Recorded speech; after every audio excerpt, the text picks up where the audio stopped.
update, news update for today, 21st May, today 21st May 2024. The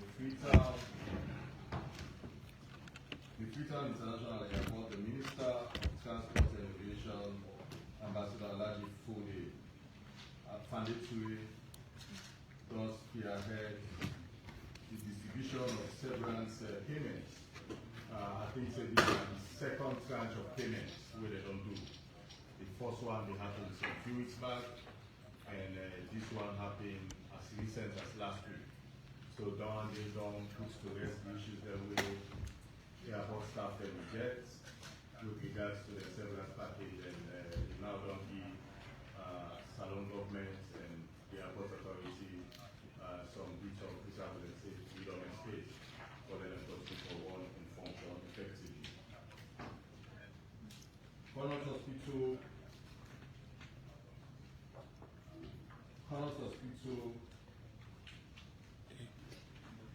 gets an influx of patients from the Mabela community in Freetown with complaints of food poisoning.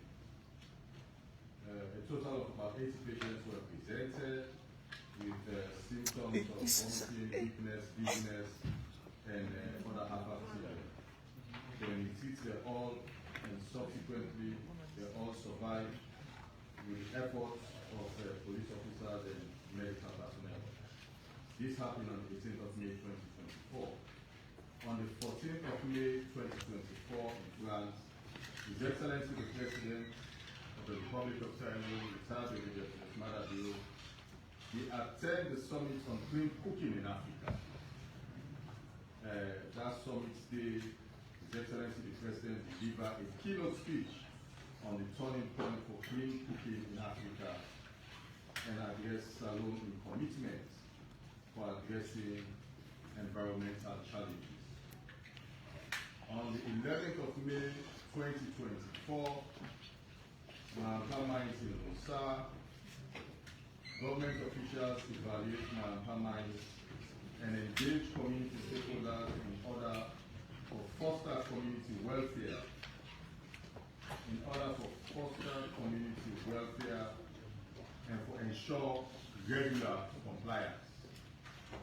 The team of government officials was led by the Development Secretary and the Ministry of Planning and Development, Mr. Sam Hakra, and the visit attracted various ministries, departments and agencies, with the main focus on to ensure the well-being of the project affected individuals through appropriate settlement measures. On the 18th of May 2024, the Republic of Sierra Leone Armed Forces they agreed for become a new member of the state for partnership program strengthening the existing alliance between Michigan National Guard and Armed Forces of Liberia. Michigan and Liberia don't collaborate since 2009. U.S. Army General Major Paul Rogers, when I head the Michigan National Guard, expressed optimism about the expansion, stating, welcoming Sierra Leone to our partnership in West Africa will provide new opportunities to address security through multilateral approach. On the 20th of May 2024, at the Maritime Administration in Freetown, the Executive Director of the Sierra Leone Maritime Administration, along with the technical advisors, then they attend the 108th meeting of the International Maritime Organization Maritime Safety Committee for discuss international maritime affairs and contemporary issues in global shipping. The CEO of the Sierra Leone Maritime Association and the team, with them in very prominent for represent Salon in addressing important matters and making critical decisions where they benefit member states. So that's not the updates we'll get for the week. Family them want to welcome on again. Week one for our class introducing panelists there. We get immediate left. You get Yema Thompson. I should say Yema Thompson not to say that we. For we done there around for about 6 years now. We say like towering figure. And I need the Sierra Leone News Agency. We call her SNENA. They done the header since 2018, so we came here. So for just take quick through the agency and some of the things that they're going to do and within and their plans going forward. On the immediate guides, I get somebody with me I will call me Paddy and brother. And we don't come a very long way. I'm more than excited for him. I'm the head National Procurement Agency, and he done the head for some time now since he took over from the predecessor. Himself, we can take you through issues them relating to procurement and probably how himself will help for playing only in the past. Like agency they help for sort of deal with critical for transparency, accountability, and all of this. So before we start, I also want to use this opportunity for welcome. We get in the midst again the Minister of Information from the Gambia, Dr. Ismaila Sise.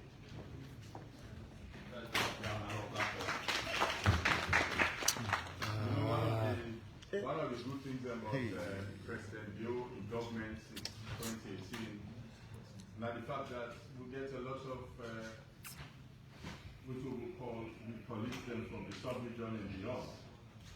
When they come to see how we do things there, which they happen in various sectors, then let us can see best practices, and see how they will go and go implement one or two things from within and see.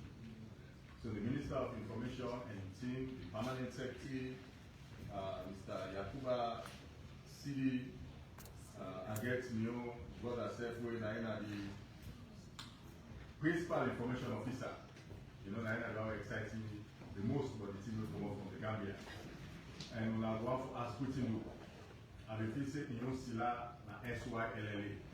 I just don't realize it, like the same way we said it's spelled, you know, Sila, like the same way we said it's spelled, you know, SILLAH. No, but the only difference is we know now how the H, so me and the original. But we're glad to receive them, the dinner, so it's a week-long exercise for time and understand which we will be doing at the information and civic education sector. Yesterday, Minister will get the opportunity for me to meet the Minister, Genova, and we don't go now SLBC, we also don't visit other places, then we continue for the next 2, 3, 4, 5 days before we return back. We wish you now all the best. As Madina and Hope say, we will take quite a lot of time on my return, you know, for Leone after your ministry, we will look forward to it. I'm sure on behalf of the Minister and the Deputy, we will look forward to visit at some point in the future, you know, for continuing this research approach. So, very welcome and wish you all the best. Another public notice again from the Ministry of Information, and that the Ministry of Information and Civic Education will therefore inform the public through the media that the Ministry of Defense, in collaboration with the Ministry of Foreign Affairs and International Cooperation, then the host student officers of course 46 of the Armed Forces Command and Staff College, Najaji, Kaduna, Nigeria. They are scheduled in the country from the 18th to the 26th May 2024. So there's another team again with the officers. They don't come within Atonia. There's a become on some Panama, which we call learning exercise for CRA for benefit for one or two things that we take them back. The objective of the visit and tour in Sierra Leone are to enhance their study through research work on diverse areas of their study, which outcomes have been a significant benefit to Sierra Leone as well as the researchers. In view of the foregoing, the public is hereby advised not in any way to misunderstand their routine training program in Sierra Leone, therefore and any form of military deployment will not see. The public is further advised not to fall for any misinformation, nor should anybody link this routine study tour with an outcome of the ongoing tripartite conversation. So let nobody here and not get connection when you not get. Now this big exam, now this is therefore when they're done on 26, definitely they will be on the way out of this concept. So to the guests now, I think I want to start with my brother Leone, when I invest in National Procurement Agency. For them, it's a quick two-way agency. Since you take over, which don't be your experience? Which you just set out for you in the immediate, medium to long term? Second. I'm going to make a load, but then I want to be 5-6 minutes before we go on the next thing. And then how do you play your own part? Because procurement is very important, very critical to transparency and accountability. Many times you hear that you say, hey, now then, people like the job time team, this, that, and all of them.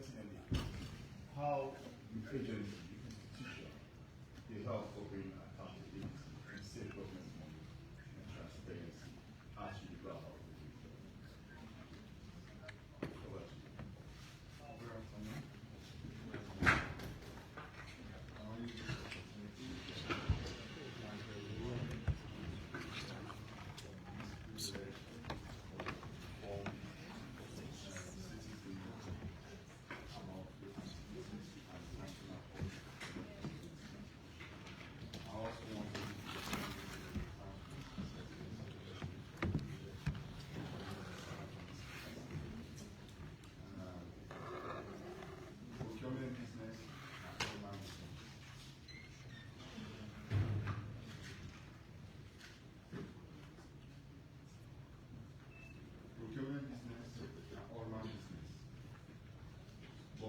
Over the years, procurement business don't do this much. How?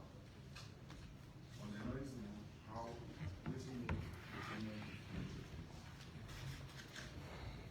Some people don't even understand. The officer now will don't understand. I don't even know my bad business. Procurement business will be beyond just my bad business. So I will start for them leave out the object of the act we established procurement since 2004. I want to inform you also that this year 2024, the procurement reform takes 20 years. We have 2 decades now. Our capital times will also waiting them down, they have to since when the reform starts. But if I let all man understand how the procurement act, the responsibility we include and waiting requirement for we as citizens or government in terms of procurement.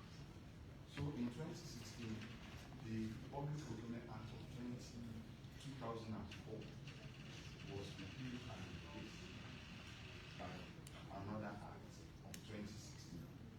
So the object of the act is being an act to make provision for the continuance of the existence of the National Public Procurement Authority to further regulate and harmonize public procurement processes in the public service, to decentralize public procurement processes to procuring entities, also to promote economic development, including capacity building in the field of procurement by ensuring value for money in public expenditures and the participation of public procurement by qualified suppliers, contractors, consultants, and other qualified providers of goods, works, and services, and to provide for other related matters.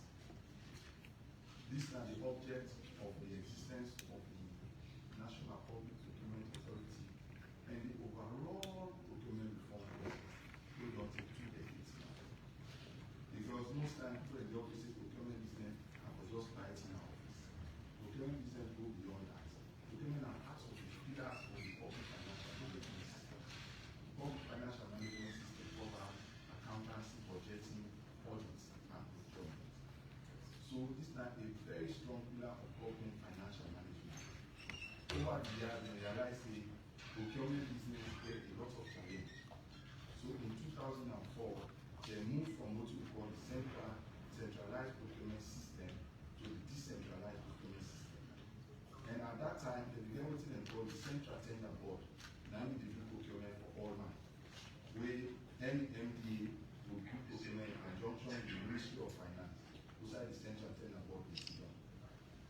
But with the reform across the world, especially in Africa and Commonwealth countries, we began for this decentralized system. So in 2004, the Procurement Act being enacted, that brings into existence the National Public Procurement Authority. Why the National Public Procurement Authority? When you get a decentralized system gets no challenge.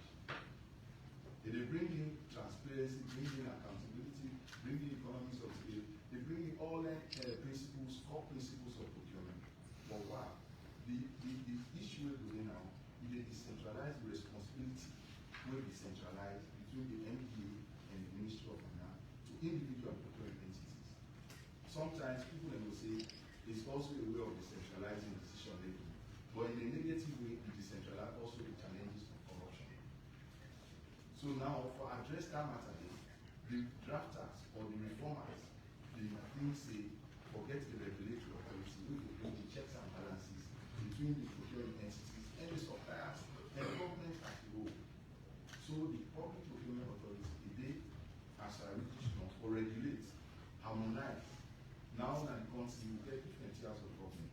We get central government, we get local government, we get under central government, we get subvented agencies, we get all the form of other agencies, the way and state-owned enterprises. So all them there, from local government to state-owned enterprises to subvented agencies to the MP, the ministries, so they're all now one procurement law. So we get a harmonized national procurement law. We cover all procurement processes from start to finish. So over the years, the MPPA don't they push this reform process. By how? First of all, when they start, people are not doing scientific procurement. They begin for training people and program to do procurement. They deploy for the first batch of procurement officers at the council, which are benefit from. Afterwards, after some period, they say the council they succeed in procurement. They decide for roll out the procurement cadre again at the central government. So for the past 10 years, we don't get the procurement cadre where we run for the employees. So that on one aspect now the way the procurement reform is only achieved. We also push the process, the aspect where people are not always look at how procurement will bring about economic development. Procurement, no development, since we are not in this law, no development will happen at the country if we don't go to procurement. Whether in agriculture, whether in health, whether in civil works, Ministry of Works, whether in SLRA, none of the go undertake any activity we don't go to procurement.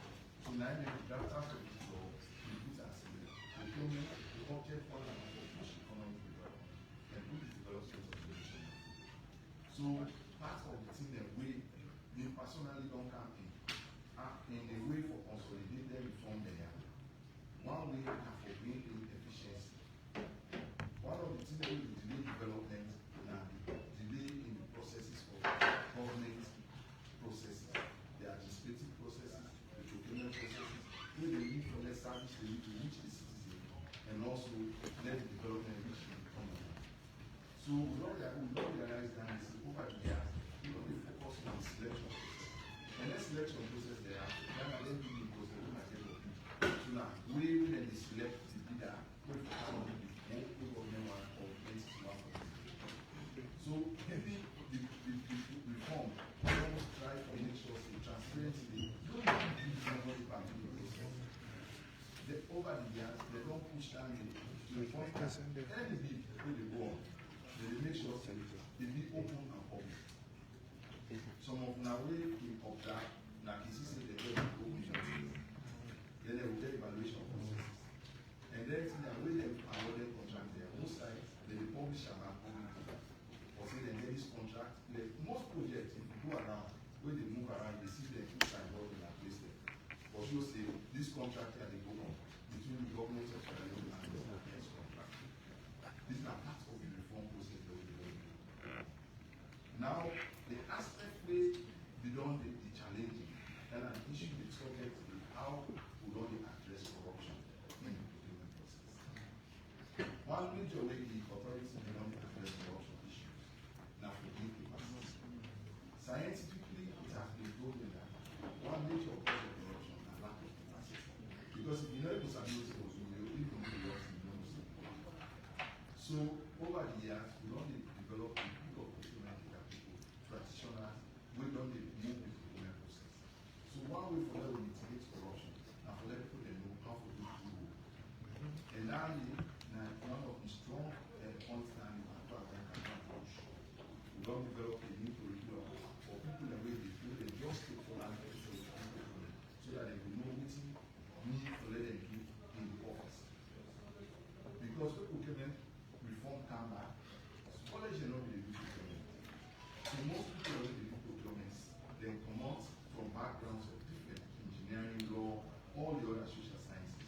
So now we don't look over the years to build the capacity of procurement or let them continue to do that.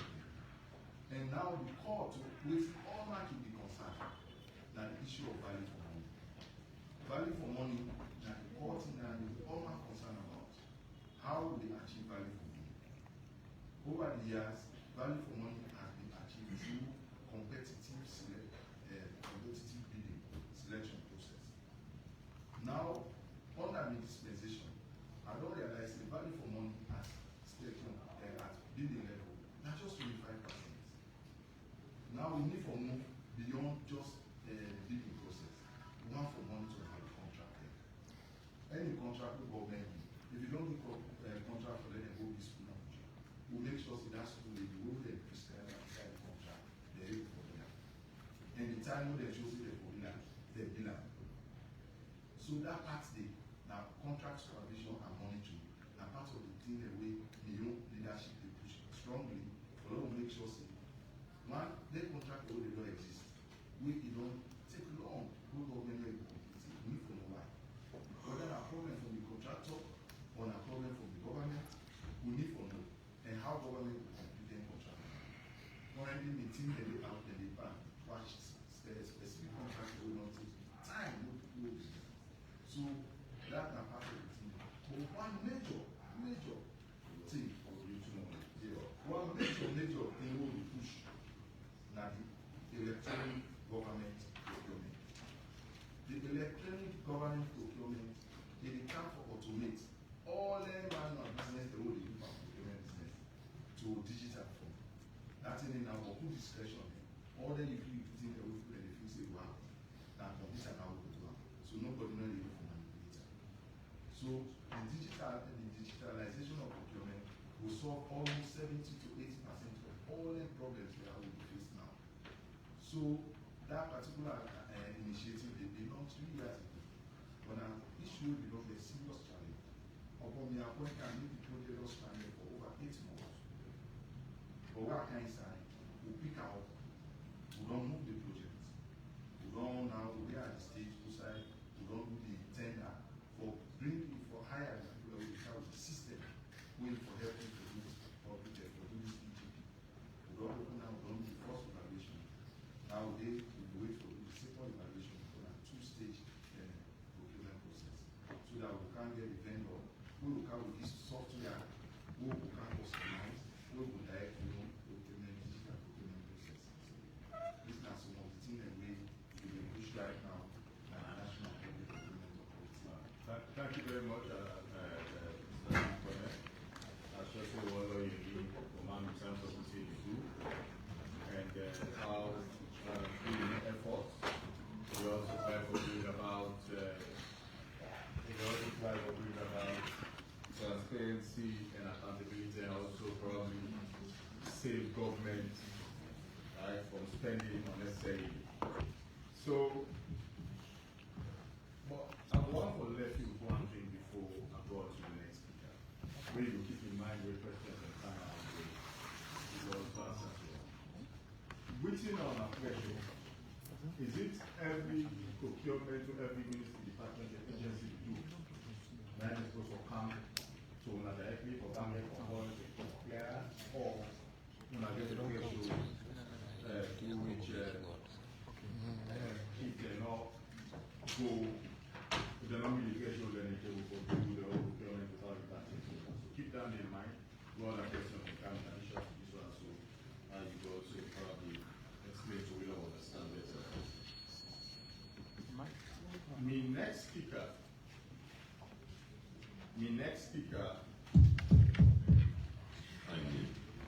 next speaker will be the Commissioner for Arms and Ammunition. We are retired colonel, but also the government business now. In fact, the government business now for more than everything we do today. Retired colonel Reverend in a Cape County, where I head small arms.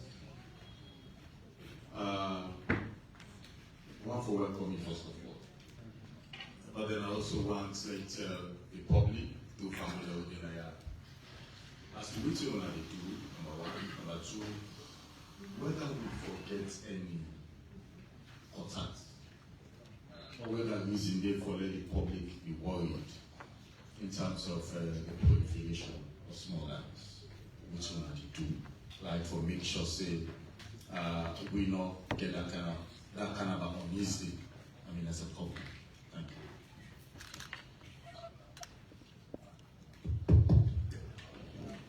Thank you very much, Mr. Silla, for giving me this opportunity. I think Famulem would have good afternoon. I want to take this opportunity for saying Boku Boku thank you for stand at this meeting, especially for giving a kind of feel of the Arms and Ammunition Commission, where the recent name like this, Sierra Leone Commission on Arms and Ammunition. Before now, that is before Parliament will legislate this, now the Sierra Leone National Commission on Small Arms.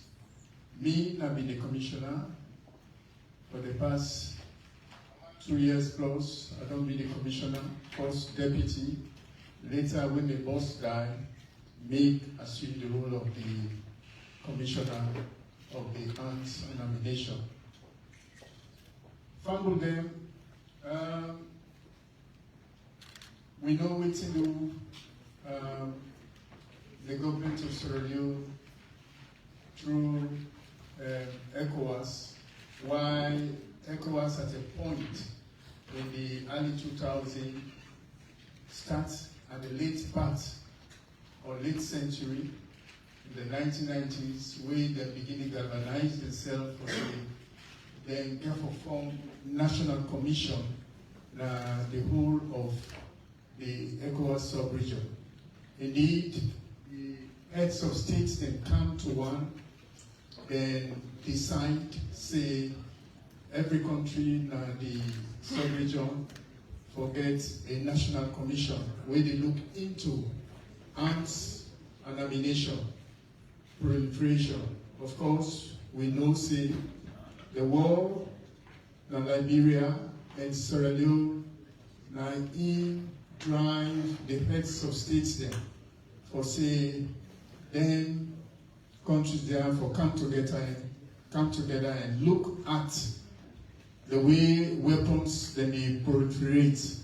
That is, weapons then they spread in the region of West Africa.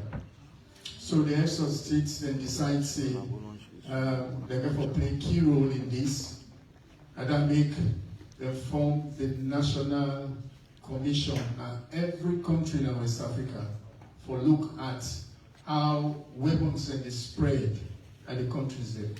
So in that form, I go tell them and say, we mandate with the government of Sierra Leone give we now for look at the way and manner how weapons them, way not for them and people in hand, And when they did and the key security institutions then, that is the Sierra Leone Police and the Republic of Sierra Leone Forces, then for go all out for make sure say then weapon they there, then they under good control. So now that make the mandate where government give the commission. Now for look at how we for control weapons then in the country Sierra Leone. And this means say we as a people, Sierra Leoneans, we all therefore come on board. Not only like how weapon business been there in the 80s, where some of we joined the military. It was not like that, but we see weapon business don't change. We see them inside the war. In Liberia, we see them inside the war in Sierra Leone. We people there, non-state actors, and take weapon against the government and against the people of the country, and display very, very bad way. Everybody now don't become conscious or don't know what weapon business mean. So I did today for Ale Unafia say the commission we mandate and for look at how we for control weapons in the country, especially the weapons that we be in the hands of the civilians. We get a very good system where it in place, where since 2010 we have formed this NATCOM, National Commission. The big people that we've been there before, they work towards making sure that they control how you civilians, how the military, and how the police therefore keep their weapons. But as I said earlier, this now we all business. Today it is our business. We therefore take them very serious. We therefore make sure say we stop waiting and call say for spread weapons then to people that we don't forget weapons. Now we all business means say we therefore be alert for point out to people that we know for all weapons.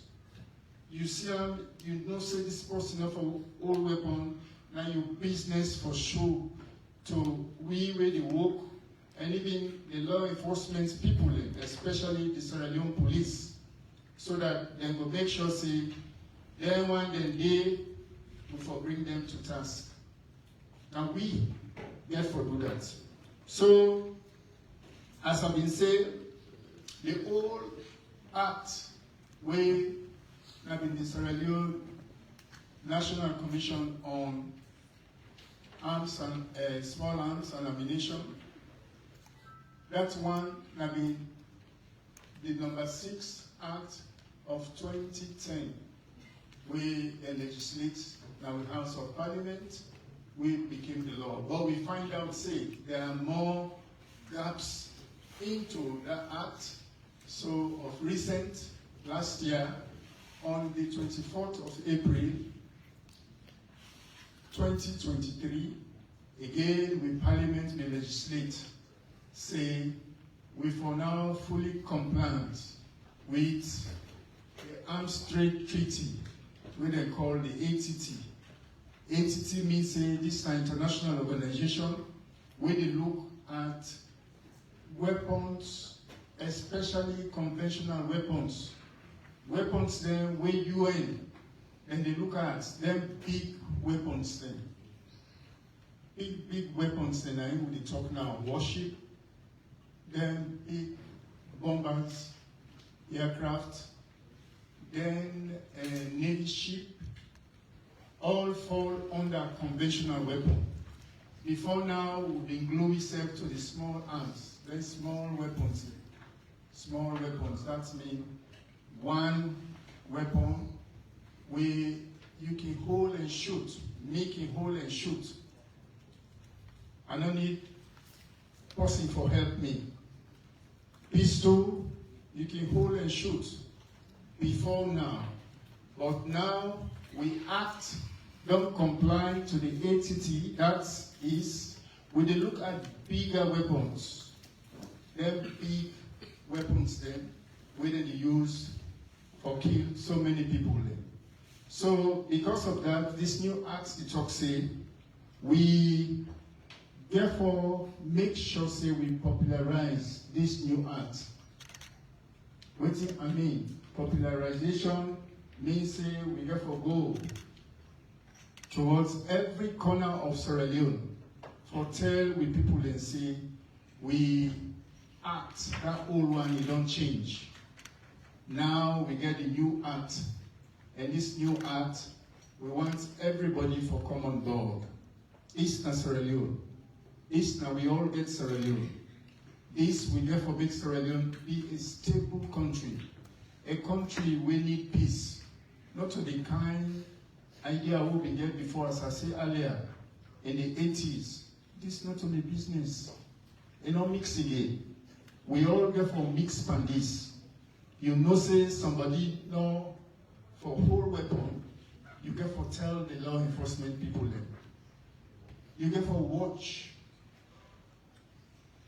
And that's me make at the top to now as me now the commissioner of the arms and ammunition. Let we all come on board for help this country get peace, security and development. That is our concern. Please. Thank you. One quick one. I mean, before you put the mic down. When I still in the business of collecting small arms? Yes.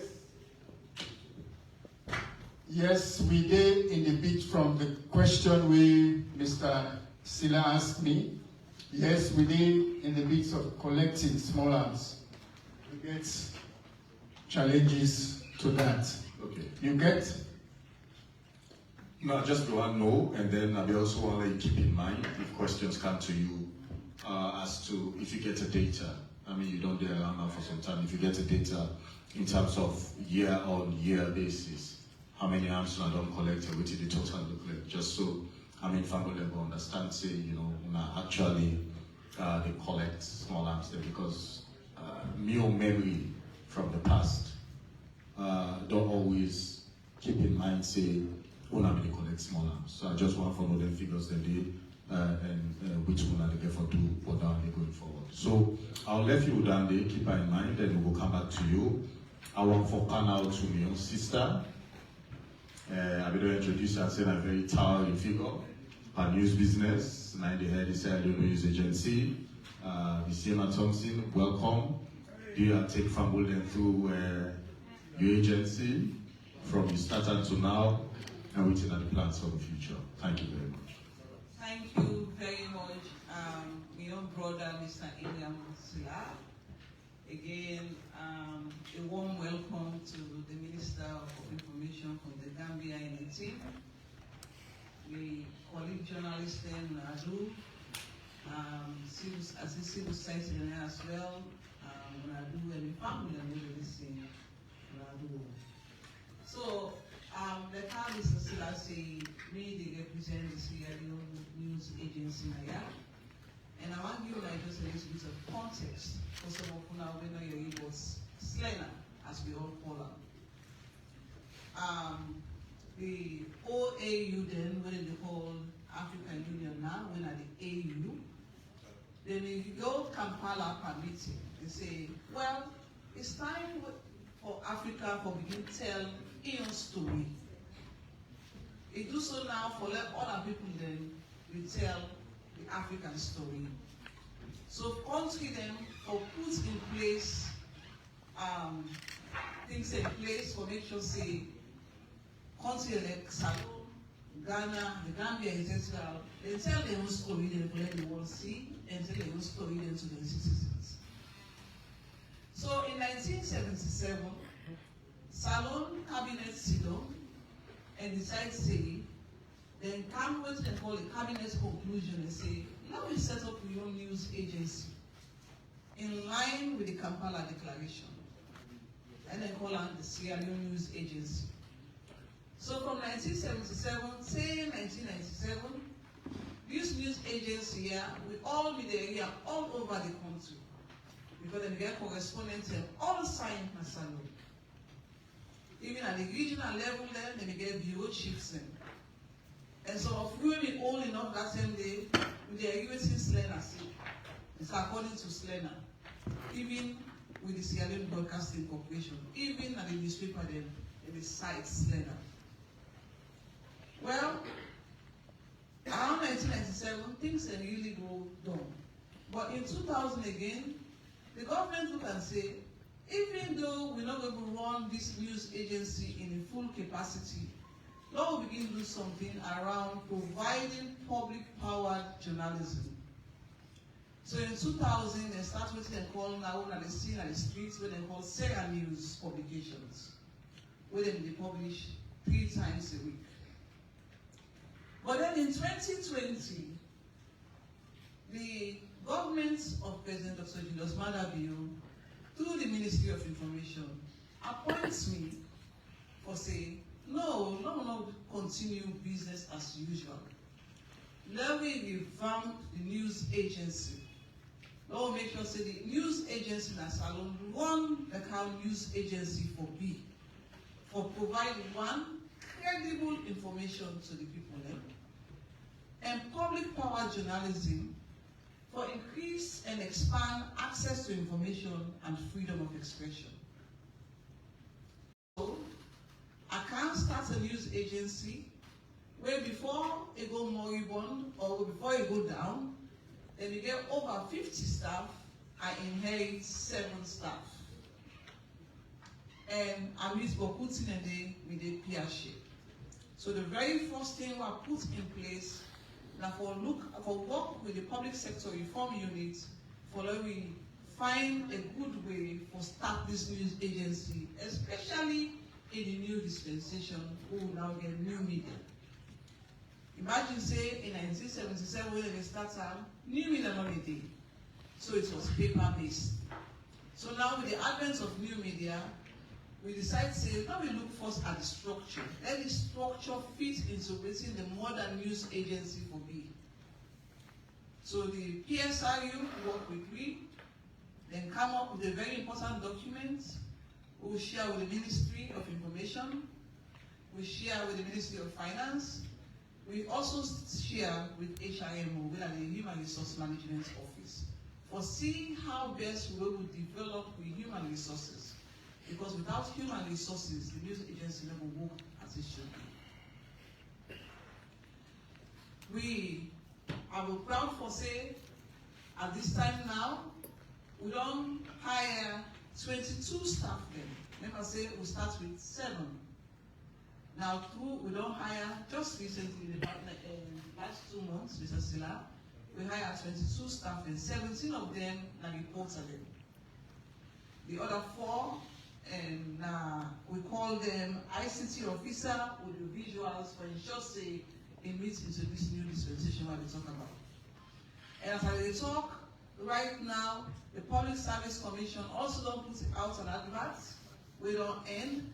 We don't lay the process for recruits, editors then, and photojournalists. We look forward to the recruitment today because if you look at how we get, strong people then or move this news agency go before. And I'm glad to say some people even they enter here, they say, wow, they don't apply for become editors. Yes, we need strong people and we need capable hands for move the news agency, and more so if they come out from the we own ecosystem within the media. So again, news agency not so only about human resource. It also they about how we will develop networks across the globe. Remember, say the promise where Africa make at that time day, and where Salon make in 1977, is that Salon for able to tell a own story, and they will tell credible story out there. So, in the past few years they will take over, we already established networks with news agencies across the globe, and even within Africa. Just recently we signed MOU with Guinea within the process of discussing with Nigeria, Nigeria, and Ghana. At the regional level in Africa, within parts of the Federation of African News Agency. And even among the Muslim states, within parts of the OIC News Agency system. We don't begin extend behind them even beyond Africa and establish MOUs with news agencies in Europe. So yes, no networking and define, but also we also need at the local level to be able to develop news networks. Because yes, although the news agencies are under government, although we move forward the credible aspects of churning out news, we also need to develop partnerships, public and private partnerships. We don't begin to reach out to private partners for seeing how best they will support the news agency. More so, although we will bring out credible information for the news media. Remember, like I say, before now, during that 20 years when the news agency will run the news agency, the media will depend on the news agency as a source of information. We all know how weak the media economy is. We all know, say, they don't get the capacity for begin write story, they carry for write and expand and reach. If we get boots on the ground across the country, from Kailam to Kaine to Falaba to Koenadugu to Kambia and even in the south in Bond, it means to say that provincial stories where the media not able to get now Freetown, we were able to bring and come out and bring people and story them to the fore, so that the media, especially where most of them this Freetown, will able to bring out no story and as news. And also able to support and develop content, credible content for the media, for media and salon. And one of the things that when we write some strategy, where I think is very important, is that the Sierra Leone News Agency for me the main point for fact-check information. Right now, international other news agencies, they reach out to me when they want fact-check information. So they expect, say, as we don't build now the workforce, and we therefore really roll out all the staff across all of this there, the ecosystem, the media ecosystem, for able now develop that trust they and build their own capacity. I look forward to questioning it, especially from the candidate and the news ecosystem. Thank you, Mr. Sila.